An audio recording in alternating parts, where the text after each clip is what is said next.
Olá pessoal, tá começando aqui Papo de Crente comigo, pastor Everton Lima, pastor Adonai. Nós vamos falar um pouquinho de tudo, depressão, ansiedade, de igreja, até política. Vamos falar de tudo que vier aí na nossa mente agora, para você que tá ouvindo a gente aí.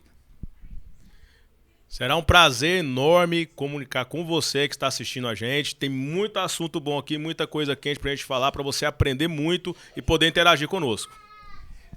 É isso aí, Papo de Crente agora. Primeira pergunta, pastor Adonai. Depressão é espiritual ou é patológico? Pastor, muito obrigado por essa pergunta. A depressão hoje ela tem que ser tratada como um assunto muito relevante, porque ela está muito presente na nossa sociedade, está presente no nosso dia a dia, está presente em muitos atos e às vezes a pessoa nem consegue perceber, né? E a questão sobre a pergunta ser patológica ou espiritual, eu acredito que tem uma mesclagem aí, pastor. Porque existe a questão patológica que, de fato, ela é existente, ela já é diagnosticada pelos especialistas, e existe uma opressão maligna que leva a esse gatilho também das pessoas desenvolverem a depressão. Então, a gente tem um exemplo, por exemplo, como o profeta Elias, né? que experimentou os sinais de Deus, ele evidenciou literalmente uma experiência divina com o Senhor. E depois ele entrou dentro de uma caverna buscando a própria morte. Aquilo ali, muitos especialistas já colocam aquilo como depressão.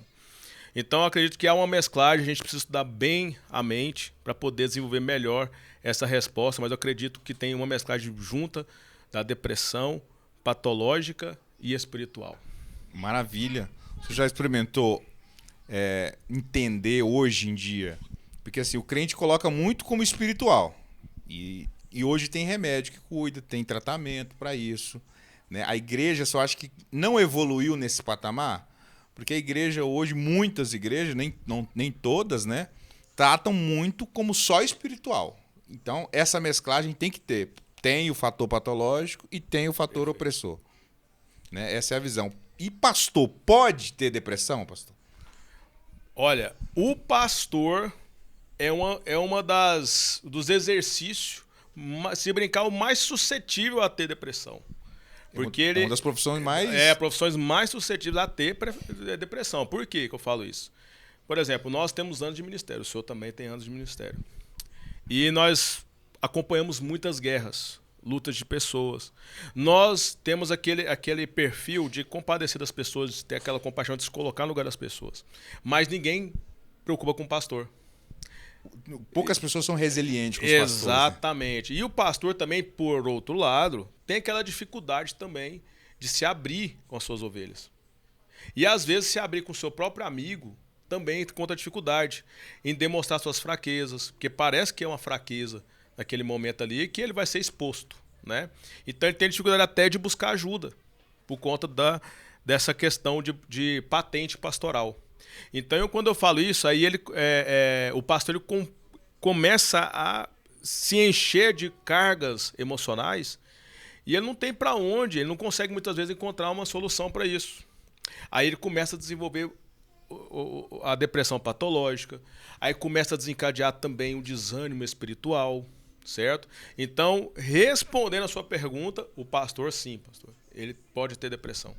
A Organização Mundial de Saúde, ela disse que na pandemia, pós-pandemia, teve um aumento de 600% Ô, louco. em depressão mundial. Isso não é uma coisa... 600%. 600% no mundo, na Terra. Né? A depressão passa aí para ser uma das doenças que mais mata na Terra hoje.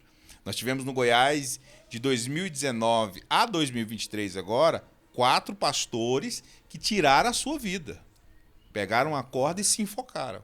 Não são pastores auxiliares, são pastores que eram pastores de igreja. E anos de ministério ainda. Anos de ministério. Então eu vejo isso como um caso muito mais grave. E a outra pergunta que vem, a igreja sabe tratar depressão dos seus membros, das pessoas que estão vivendo ali? Pastor, há uma dificuldade enorme das igrejas separar o que é realmente uma tristeza, o que é um momento ali que a pessoa esteja passando, de literalmente uma situação patológica. Tem muitas igrejas que já têm hoje departamento, né, amparo psicológico, mas de fato as autoridades espirituais ali, que é o pastor, né, os obreiros, não está preparado para lidar com isso. Eu sou defensor de um treinamento específico só para isso, né, de um apoio da liderança, em saber lidar que por trás de uma pessoa que às vezes está, né, desanimado, atrás de uma pessoa que às vezes ela está até mais resistente, ela na verdade é um reflexo daquilo que ela está sofrendo dentro dela. E quando a gente aprende a olhar mais o que está acontecendo no interior, o que está por trás dela, a gente consegue desenvolver mais as pessoas e tratar isso também, certo? Então, assim, as igrejas hoje, na parte de liderança, eles terceirizam muito para o profissional, mas eles têm que estar preparados e fazer uma linha de frente também, para depois encaminhar para esse profissional. Eles não estão preparados para lidar com isso. É só, às vezes, a religiosidade, a imposição, a sobrecarga, que vai consumindo mais ainda a pessoa. E tem pessoas que falam assim, cara, eu não quero mais fazer a obra. Eu quero me afastar, eu quero ficar longe de igreja. Porque a igreja, em vez de ser um alívio, acaba se tornando um peso. Então, hoje, pastor, eu sou um defensor assíduo disso aí, de treinamento de pessoas para poder lidar com a depressão até dos seus colaboradores ali na obra. Né? Das ovelhas, né? A gente fala de ovelhas, tem sim, mas tem dos colaboradores, o pastor principalmente, né? Ele está acompanhando o tempo inteiro esse tipo de situação e saber lidar, né? Na primeira instância ali, claro, sempre contar com o apoio de um profissional. Maravilha. Conhecer Bíblia, então, não significa estar livre da depressão, né? Exatamente, pastor, porque é o seguinte, não é o fato de você conhecer, é o que você está fazendo com esse conhecimento. Ótimo. Certo? Boa. Porque, olha só, o diabo conhece a Bíblia. Verdade. O diabo conhece a Bíblia. Quantas pessoas ateus conhecem a Bíblia de cabo a rabo? Mas só que eles não sabem, né, expressar melhor esse conhecimento.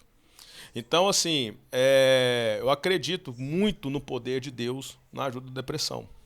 Mas o apoio também das pessoas, principalmente daquelas pessoas que têm autoridade, que são pastores, são sacerdotes, é de extrema importância. Por quê? Porque eles têm voz ativa na vida das pessoas.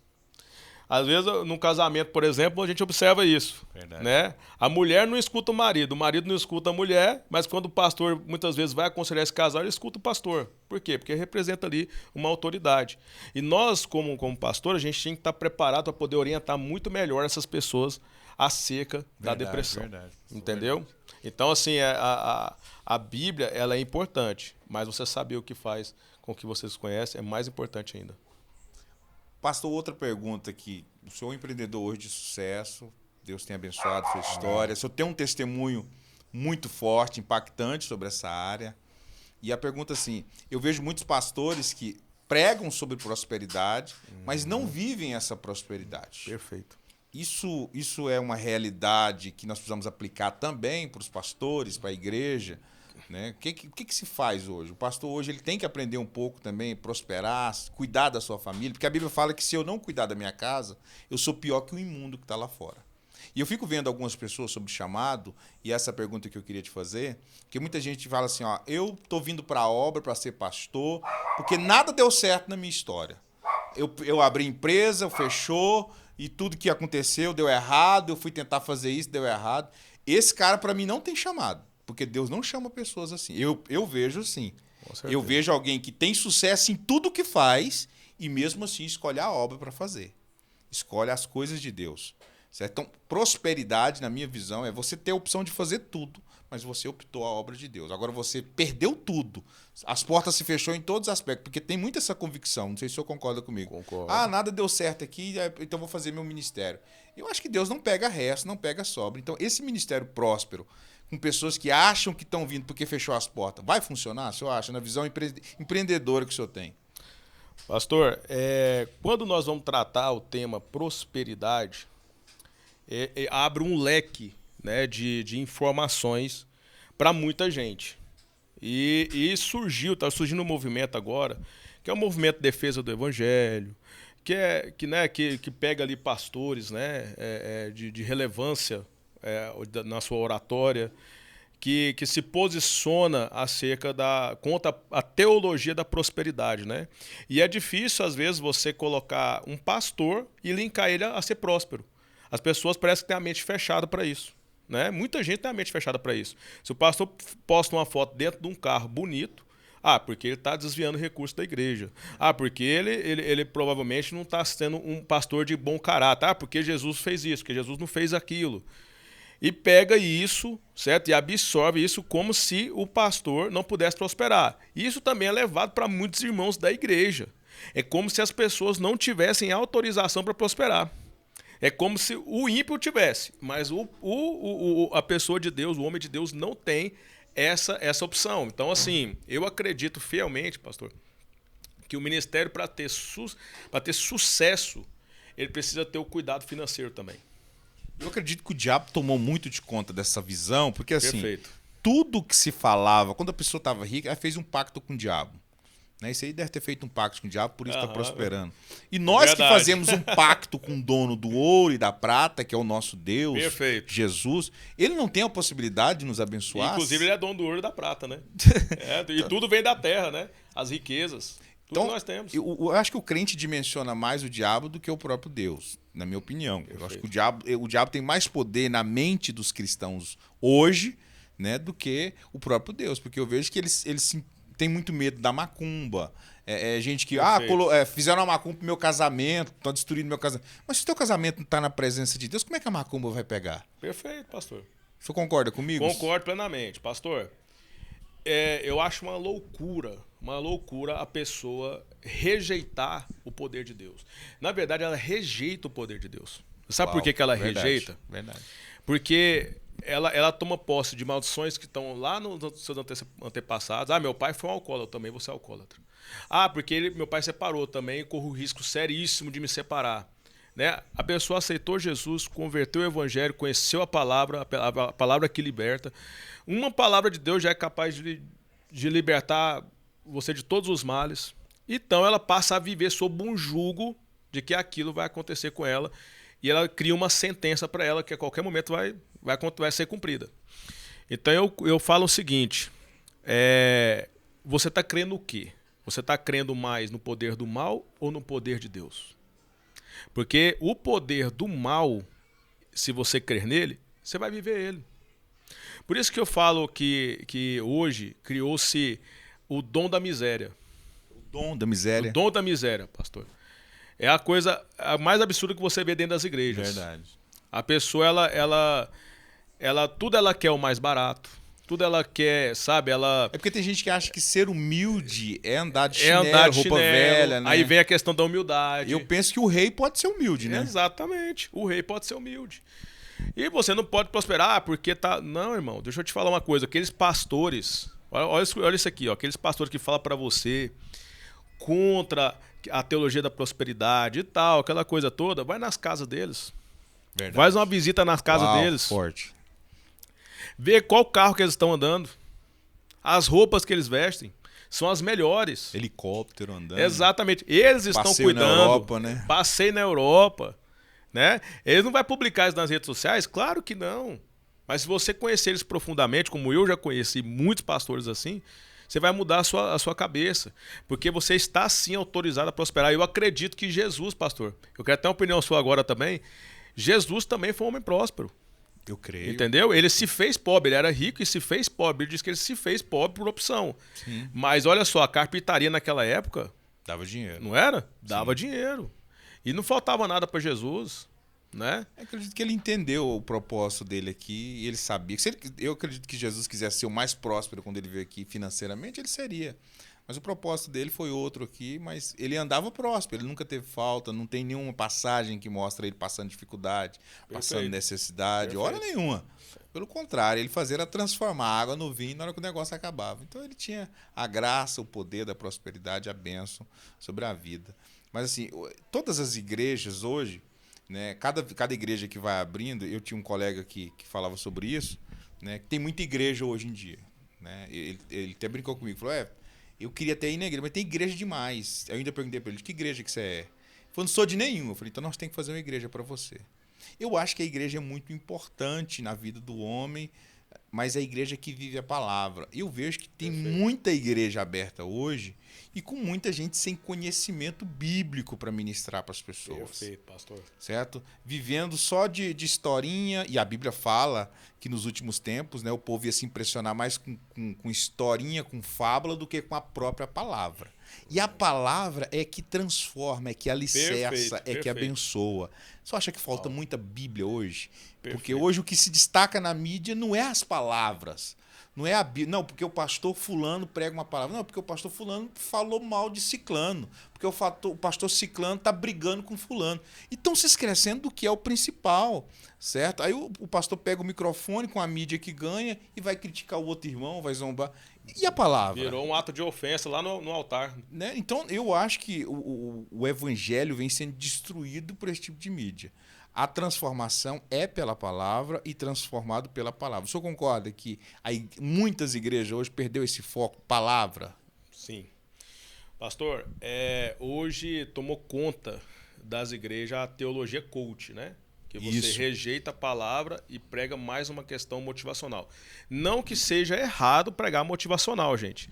Não rejeito uma palavra de Deus, biblicamente dizendo, que seja motivacional. Porque a Bíblia também é amor, a Bíblia é conquista, a Bíblia expressa a prosperidade também. Sim. Mas também tem os atributos de Deus, que é a ira, que é a justiça, que é o amor. Não é verdade? A Bíblia diz que ele, em Apocalipse, ele ama. E se for falar do tamanho do amor dele, ele vai demonstrar em João 3,16 que ele deu o filho dele, aí mostra o tamanho, né? E ele vai falar em Apocalipse que ele, da mesma dimensão que ele ama, ele castiga. Então dá para entender o tamanho da mão de Deus aí. Exatamente. E estão se esquecendo de falar sobre o castigo. O pecado hoje foi banalizado, certo? As vidas hoje não são mais ministradas como eram, certo? Porque a correção, na minha opinião, ela ainda endireita mentalmente. Né? Freud falava sobre essa correção, sobre essa pulsação e essa luta do lado negro da mente, do lado branco, era uma coisa, né, que vinha da pulsação de Freud. Então, assim, as crianças, quando eram corrigidas, tinha um caráter forjado e tinha uma convicção para se caminhar. Hoje em dia a igreja não tem mais essa convicção de falar sobre a correção, sobre se endireitar. É tudo aberto. Pode fazer o que você quiser, do jeito que você quiser, da maneira que você quiser. Hoje, assim, né? Perdeu-se até a autoridade de corrigir alguém, porque é muito casquinha de ovo. Né? Você vai falar a verdade da palavra de Deus, a pessoa às vezes ela acha que aquilo ali é uma ofensa, né? E se torna sensível e sai da igreja. Mas olha só o que é interessante a questão da palavra, pastor. Olha só isso aqui, gente. As pessoas elas vão na igreja disposto a receber sempre algo de Deus, mas nunca disposto a dar. Verdade. Ela vai lá acreditando que se ela fizer uma campanha de oração, certo? De 30 dias de oração, ela vai receber o milagre dela. Às vezes a cura, às vezes, né, um carro, às vezes uma casa e etc. Né? Eu falo uma coisa aqui para você, pastor, pra você entender. É até polêmico que eu vou falar aqui. Hein? Uau. Até polêmico. Vambora. Você pode orar 2, 3, 24 horas por dia. Se você não tiver a ação correta, sua oração não fará nenhum efeito. Eu falo o seguinte: não existe oração sem a prática bíblica. Não existe oração sem o conhecimento certo e praticar a palavra da maneira certa. Entendi. Porque olha só, não estou falando aqui então, se o cara for que a oração fazer campanha de 11 horas de oração, mas não largar a prostituição... Não, exatamente. Se ela não confronta o caráter dela, se ela não está disposto a gerar a transformação dela, porque as pessoas dão o seguinte, elas vão lá na frente e aceitam Jesus. Esse ato é importante? Essencial. Eu sou totalmente a favor das pessoas irem lá na frente aceitar Jesus. Só que elas acham que só aquilo ali já é o suficiente. O fato de aceitar Jesus está muito mais ligado ao seu dia seguinte do que aquele ato de você estar lá. O complicado é manter a conversão. Exatamente. Se você chegar, por exemplo, numa prostituta, numa pessoa que usuário de droga, uma pessoa que não tem nenhum temor à palavra de Deus, vamos colocar assim, pessoa que tem um temor, e perguntar se você crê em Deus, ela vai falar que crê. Isso é verdade. Né? Mas o crer para um cristão, ele é totalmente diferente disso aí. Né? Ele é a prática. Então, por exemplo, quando eu falo assim, eu sempre falo assim, pastor... Qual que é a diferença de crer e acreditar? Pastor, eu posso dizer o seguinte, quando você acredita, é muito subjetivo. Confiar, acho que essa é a palavra certa, confiar é uma entrega. Uau. É um descanso. É isso mesmo. Eu posso dizer uma coisa, eu posso dizer assim, imagina você com R$1 milhão no aeroporto, dentro da sua mala, certo? E você fala o seguinte, peraí, eu tô acreditando que eu estou seguro aqui, nesse aeroporto, certo? Ou eu vou ficar muito mais confiante quando eu depositar dinheiro no banco. Olha só a diferença. Enquanto você estava com esse dinheiro no aeroporto, você simplesmente acreditava que talvez estivesse seguro. Porque você teve coragem, pelo menos, de levar o dinheiro dentro da bolsa, da mala, né? E quando você depositou no banco, você simplesmente confiou, porque sabe que lá o dinheiro está seguro. A gente tem que ser assim com Deus. Entendi. Em muitas situações da nossa vida, a gente tem que aprender a entregar para Deus essa parte. Porque aquilo que nós podemos fazer, nós vamos fazer.